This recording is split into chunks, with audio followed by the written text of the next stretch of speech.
I tell you, boy. I tell you, it's like I feel like I'm maintaining 3 heads of mental health. It's like the work is constant. It's constant.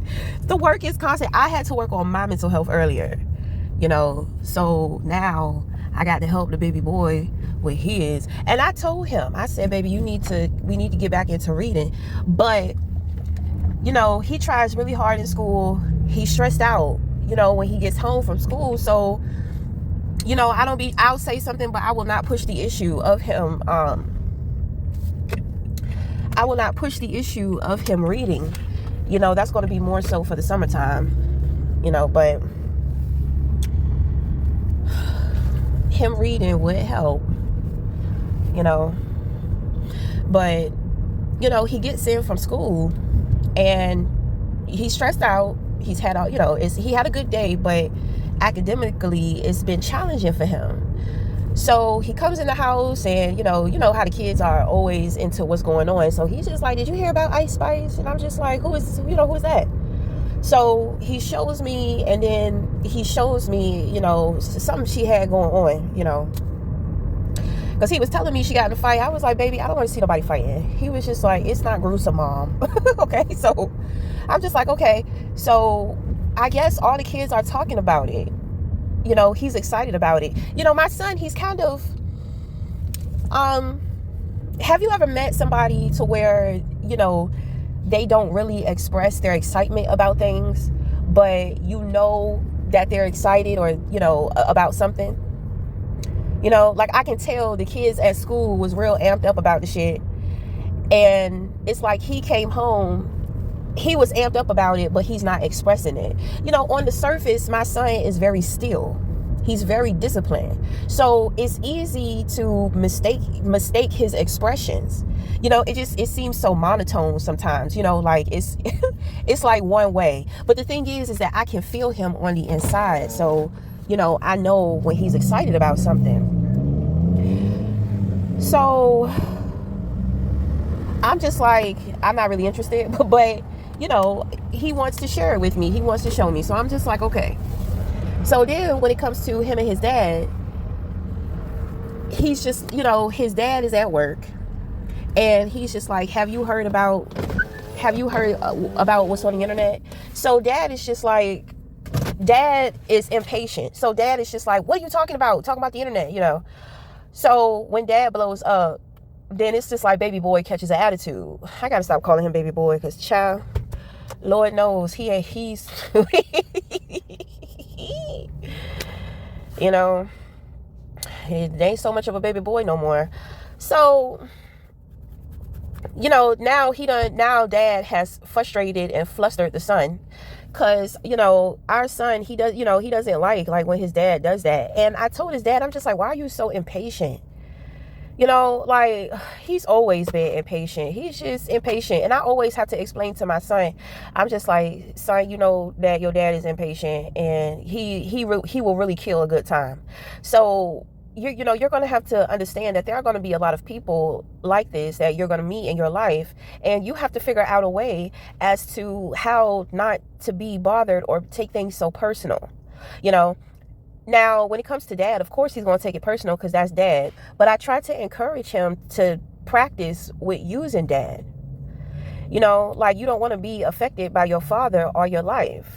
And I told my son's father, I said, you know what? One day you're going to piss him off because you're being goofy as hell and you're not taking him serious. And I said, one day he going to punch your ass.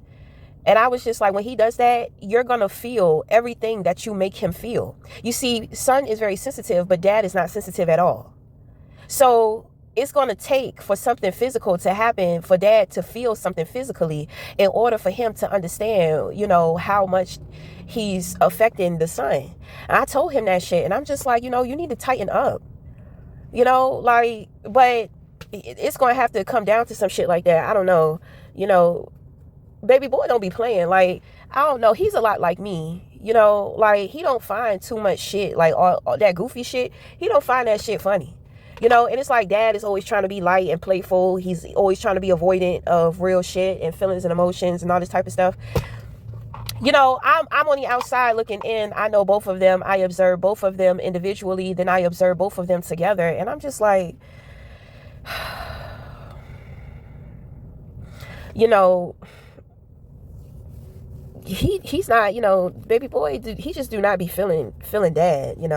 I be trying to talk him through his thoughts, but he's stubborn in his feelings. But see, that's why I'm just like, we need to work on the mental health so you can get out of your feelings and you can get into your head. So I realized that a way as to how I can help him spiritually. So this is planting the seed of good mental health, the same way in which that sometimes when I get upset with his dad and want to say some really cruel things, I will leave the home and just like I'm having a conversation with him. I'll sit there and talk. It's like I'm talking to his subconscious. So I realized, for baby boy, I'm going to have to start doing the same thing. So I support and I help, individuals who have the same conscious mind as my son's father. So now, I'm going to be working on the consciousness, with my son. I know exactly how irritated he gets with his dad because it's just like we don't bond anyway.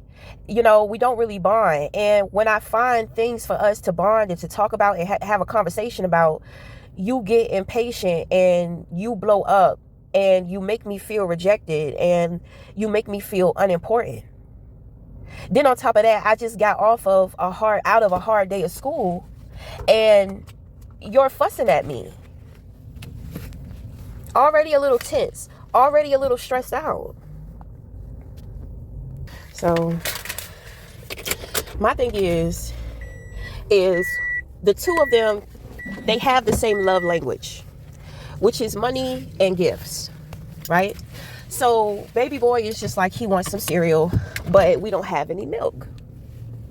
So with not having any milk, why do I feel like I'm being followed? I saw an undercover police car and then the police pulled up here where I'm at. Well, thank you. I appreciate the protection. Or spying. I mean, whatever. I don't care if you spy on me. I'm not doing shit. I ain't got shit to hide. I'm not doing shit. So, whatever. But, so their love language, like I said, is money. So, baby boy wants some cereal. So, at first I just ignored it. But I said, you know what? Let me get him some milk. I asked him, I said, do you want some milk? And he tells me, yeah. So I know this will make him feel better. Although dad likes to receive gifts and money, material things, that makes him happy. He also likes to give too.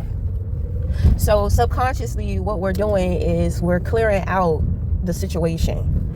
Baby boy needs more assistance. He needs more of a distraction. So him being able to satisfy his desire, him being able to, because he's on the spectrum. So, there are certain things that soothe him, and it's the small things. Oh, thank God.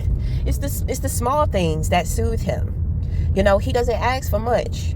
So when he does ask for things, I want to make sure that he can get them. I told my son's father, I said, you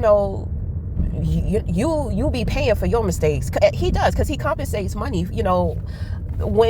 When I get upset or baby boy gets upset, because a lot of the times he knows he's being unreasonable and he knows he's being a jackass, and I've gotten to the point to where I've learned how to alchemize it to get him to think about shit. So he has been doing better. But when baby boy doesn't understand just yet, so dad is just getting on his little nerves, and I understand. Because then it's kind of like he doesn't even apologize. He doesn't apologize for his behavior. He tries to make a joke out of it. Your baby boy's not in a playing mood. You understand what I'm saying? So, as you can see, dad is a little bit of an avoidant. The son is not, okay? The son is not. The son is not.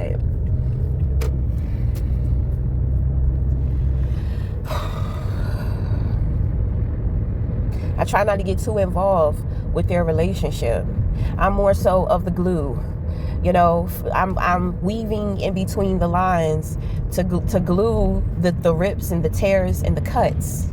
And, you know, I'm not Fix-It Felix, you know, because in between, while I'm patching up the cuts and the tears and the rips, I'm also teaching the both of them. And it's just by me speaking up. It's just by me speaking up on my observation on the outside of what I see. You know, Dad gets very upset with me because he's just like, you know, you're always speaking up for him. I'm just like, well, for one, when it comes to you, he's a little hesitant to really speak up to you. Only when he gets upset is when he's ready to give it to you. And when he does, you don't take him serious. You know, I tell him, I say, you know, you really don't know your son.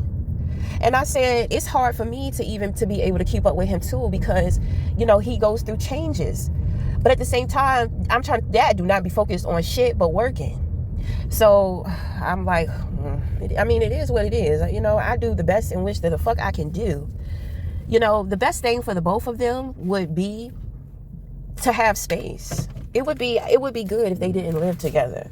So that way, when they get together, they can spend more time enjoying each other. There are just some relationships in your life to where, you know, it's just better to love a person at a distance. You know, Dad, he's high vibing and he's lighthearted. So, but baby boy, you know, he shares an environment with him. So when baby boy is going through things and trying to work things out for himself, the presence of his father really does not help. He needs the space. I usually take him to the beach, or we usually go and we usually do things. You know, we've had about a week away from Dad. So that was a big relief, you know, and that was real nice because when he came back, he was ready to embrace his dad, be up under his dad, play the game. You know, Dad had time to miss us too. Well, more so him. his dad be like, you can keep your ass up there. Right? Whatever. Nobody worry about his ass. So so, you know, when we came in from our trip, he settled in, and, you know, the first thing they was doing the first 2 nights when we got back, they was playing the game, talking. They won't even talking shit to each other, because sometimes they be talking shit. They be real serious about that game. I swear, it's like they're 2 peas in a pod. They wear the same type of glasses. They kind of walk the same, kind of got the same body structure. You know, like just a few minutes ago, you know, both of them came out arguing in their drawers. And I was just like, look at that shit.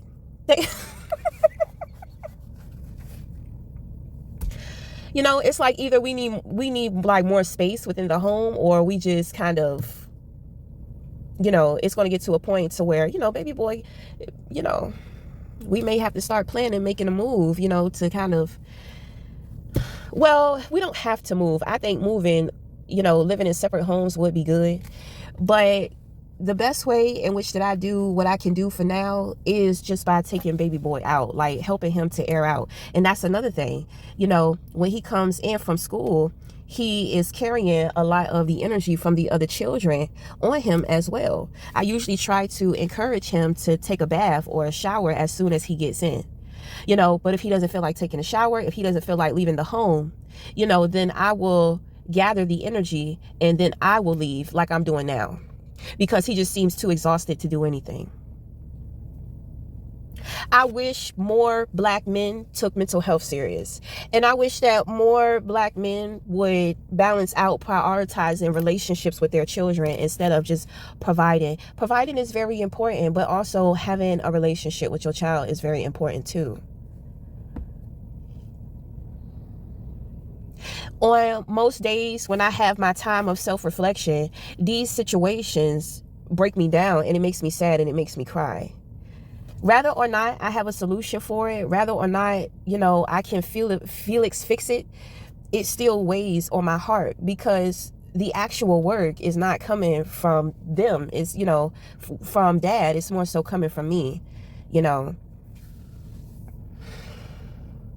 And because Dad doesn't see, he doesn't get it, there's so much about me that he judges, you know, and he can't understand certain things about me, You know, he's just like, I don't understand why you don't want to work. And I'm just like, you always say, I don't want to work. I cannot work, because it's going to be like he has one parent. You know, the same shit that I deal with not working, I still deal with the same shit when I'm working, and he's struggling to keep the house afloat. You know, you got to know who you're dealing with. You got to pay attention, because if I leave my son, all the things that he doesn't want to do, he's going to make my son do it. And if my son gives him lip, or my son doesn't want to do it, if he gives his dad a hard time, then his dad is going to start to resent him, and it's going to put a strain on their relationship. But dad does not see the bigger picture, right? So what I have had to learn to do, you know, this is why I be saying I really don't be giving a fuck about what that nigga be saying. I really don't. I do not really be giving two shits about this man, you know, and how he be trying to come for me. This too is how I build myself mentally. And when you build on yourself mentally, you know, it's building. So you become stronger. Your perception becomes higher. So now you're outgrowing the dumb shit. Me personally, I choose to take on the challenges to pay homage. Instead of judging him, instead of criticizing him, I go in with being catalytic, also trying to teach. And it's a process. You damn sure got to be patient. You know, I went in there because my thing is, I got the money to get the milk. I said, oh no, dad gonna pay for this. So, you know, I went in there, I said he wants some milk for his cereal, so can I get your card? So he's just like, yeah. I mean, well, you got money up there? He was just like, yeah. So, but the way that he looked at me, he did not want to give up that money. But it's just like, no, sir. You know, you need to put into the pot too. It seems like since the only thing that you're worried about is money, you know, that's all you're working with. So, hey, that's what you're going to be limited to. You know, and a lot of black men have this pattern, but then they get upset. Oh, I'm nothing but a bank. They go in with that. Oh, I'm nothing but a bank. I'm nothing but an ATM. Well, that's all you care about. So that's all you have to offer. So, you know, I tell you. But it is what it is. Okay? So, we're going to wrap it up there. Until next time, talk again. Thank you.